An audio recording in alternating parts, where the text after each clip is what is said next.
Alright guys, so today we have ourselves a really interesting model kit that I stumbled upon and quickly purchased. And this is the 101/44th scale Nightingale from Charge Counterattack from the manga or the novel version. It was called Beltorchica's Children.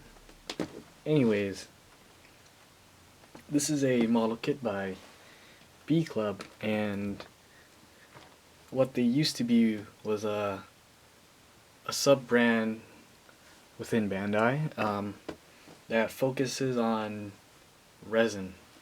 So back then they would make things like conversion kits or even just full kits and even figurines. This kit came out in 1999, so I don't know what the retail was, but I could tell you that I spent this much on Mandrake, and it was a pretty hefty price to pay. But seeing as how this is a really rare resin kit made by Bandai, and the fact that this is a mobile suit that's highly sought after by a lot of modelers, I figured, why not? Now, there are multiple versions of the Nightingale that I know of in existence. This being the first one ever in a model kit form, I believe. Then they made the 1 in 100 scale version in resin as well. And then before that, or after that, sorry, they then decided to make a reborn 1 in 100. A 1 in 144th high grade is coming out soon, but we don't know of the date and price. I think I remember when I was younger, everyone wanted a master grade, but seeing as how there was going to be obvious weight issues and material costs, I believe, in my opinion, Bandai just scrapped the idea of a master grade. Anyways, moving on, kind of filibustering. Here is the instruction manual, and here you only get one large sheet, a small sheet. In the first 2 pages, they will document all the parts that you'll get. I haven't counted all the parts yet, but one interesting thing is you get 8 runners of Kuribukiya polycaps instead of Bandai polycaps for some reason. And what you need to do before you build any resin kit, of course, is to parts check and then clean it. But knowing that this was sealed up, the likeliness that there's a missing piece is kind of low. I know for a fact you can't order missing pieces either for this kit. So if I do encounter a missing piece, I'm kind of SOL. Moving on, you got some polycaps. You got a metal rod inside, along with some springs. So the metal rod is for you to pin and create your own pegs, so you can plug things in and connect the resin parts together. These are binders, a couple of waist sections, and binder detail parts. Put these parts away.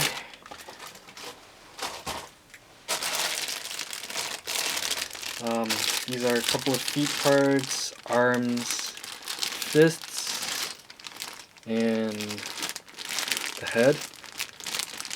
What I noticed is that a lot of these things are molded in one piece or large assemblies, so it simplifies the whole kit overall.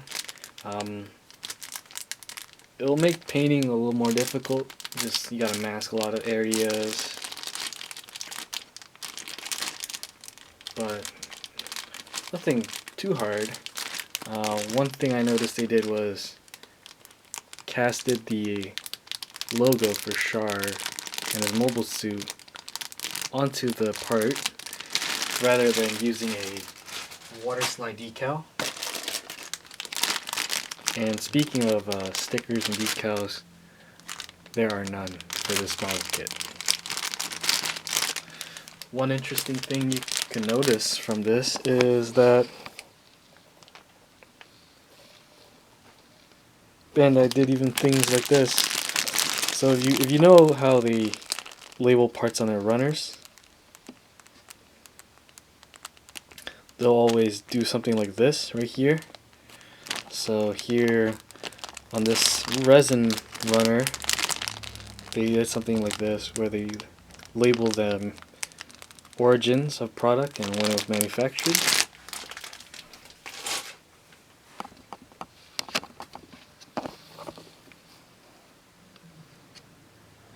In there, here you have a shield,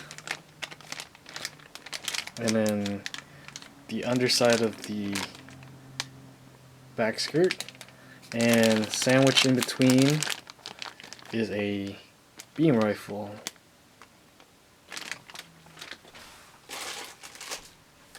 You got some propellant tanks and feet parts.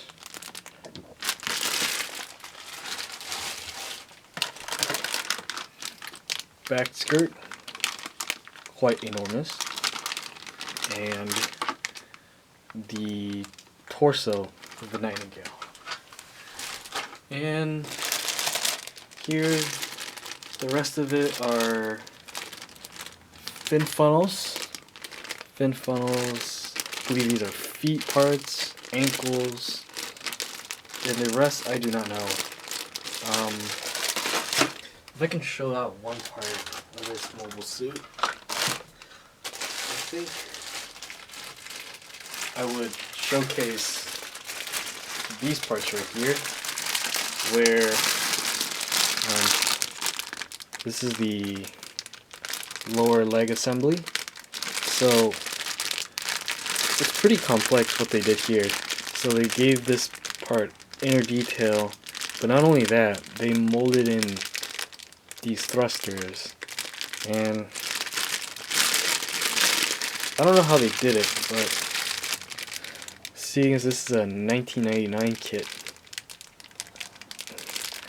they knew what they were doing back then. They could achieve these really unique shapes.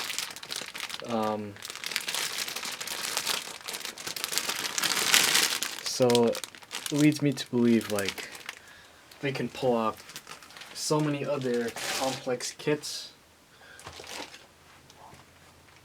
in either resin form or plastic.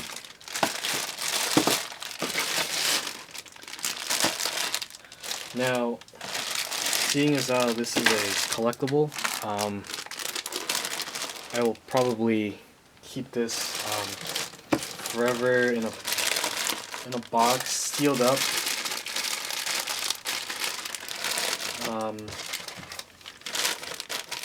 Something this expensive, I'm not willing to take the risk.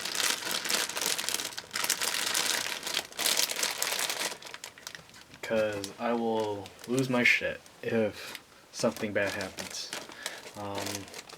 You know, something like this Hainu right here, you know, it's quite expensive, but don't get me wrong, I would work on this instead because these are still readily available, they're still made, and the manufacturer still exists. So in the event that I'm modeling this and I break something, I can just order parts and not have to panic. But for something like this, full resin kit, B Club doesn't exist. So if I'm losing a part, I'm gonna have to scour the entire internet looking for either recasts or find someone that has one of these and have them recast me a part, and that's not gonna happen anytime soon. So I think I'll just leave it in the box. Speaking of box, I did not show you the sides if anyone cares. So here is the main box art, which is the kit fully painted. Oops. Here you got something similar to like a P-Bandai kit where they just show you the model number and the name and where it originated from. On the side you just got something like the name of the model kit, the scale. Actually, I think this might be the original price, 24,000 yen, so about $250. 250 in 1999 money, so it could be a little more expensive. They tell you how old you gotta be to build this. Honestly, if you're smart enough to not eat resin, then you can build this. You got a painted back shot and a front shot along with close-up detail shots, and the other side you just got another little miniature box art. And that's basically it for this model kit. Again, this was a nice find, knowing that there are none of these I could find on YouTube or any social media sites. And I think I'm proud to have something in my collection / backlog. Well, that does it for this video, and with that, I'll see you guys in the next one.